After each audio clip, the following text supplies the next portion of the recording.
It's unbelievable that these people did what they did. They did more than just abuse a corpse. They desecrated our loved ones. A sense of justice tonight for grieving families of victims of the troubled Return to Nature funeral home in southern Colorado. Co-owners John and Carrie Halford pleaded guilty to nearly 200 felony corpse abuse charges today. Today's plea comes more than a year after a grim discovery at their facility. Investigators found roughly 190 decaying bodies in a room temperature building last year.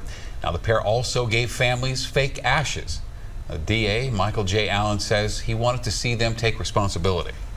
This case has been a huge emotional struggle for all the families that are present, that have been present with us throughout this case. The impact on these family members has been immense, something that people cannot imagine what that impact would be like.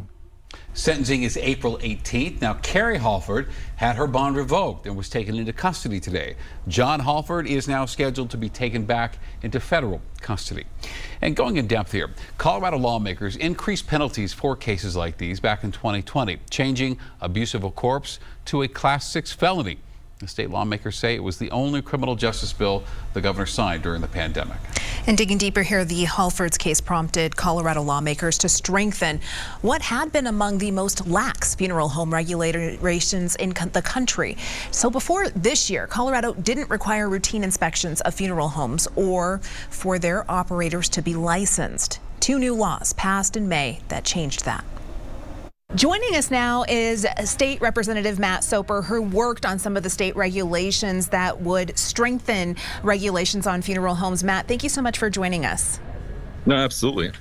So, Matt, can you tell us about the two laws that were enacted this year in order to strengthen regulations on funeral homes? Yeah, absolutely. So Senate Bill 173, for the first time in 40 years, we're going to require licensure of those who are funeral directors, embalmers, morticians, and natural reductionists. So they will now have to go through certain educational requirements in addition to having certain continuing education focused on law, ethics, and morals when it comes to the funeral home industry. And a lot of that was written specifically because of the Return to Nature case.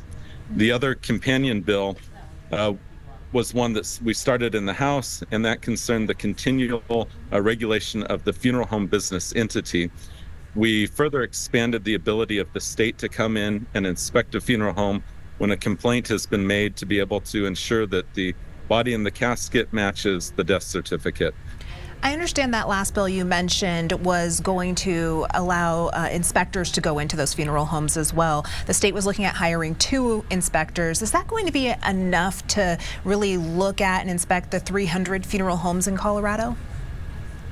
Yeah, thank you. I certainly believe that 2 inspectors is really a start. That being said, it's not like we're inspecting funeral homes every single week. A lot of the industry self-polices itself. You would believe that funeral directors actually know what's happening in a neighboring funeral home, and chances are they will actually tell the state, and then it allows us to have those inspectors go in and inspect. I understand that Colorado was really lacking in regulations when it comes to funeral homes. Many other states have many more regulations. When you started this process of proposing these 2 laws, was there any pushback from the funeral home industry in Colorado? There wasn't necessarily direct pushback because they knew regulation was time. We were the last state in America to require regulation of those who work in funeral homes. So they knew it was coming, they knew it was time. And quite frankly, because of Sunset Mesa and Montrose and Return to Nature and Penrose, the funeral industry in Colorado knew that they had 2 black eyes, and they needed to restore confidence in consumers that were utilizing Colorado funeral homes. And so they were ready and willing to work with us. Albeit not every policy idea did they fully support, but we were able to get to a really good compromise and middle ground so that when January 1st, 2027 hits, everyone will have to be licensed and on board.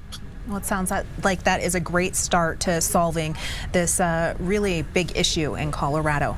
Representative Matt Soper for us, we really appreciate your time. We thank you.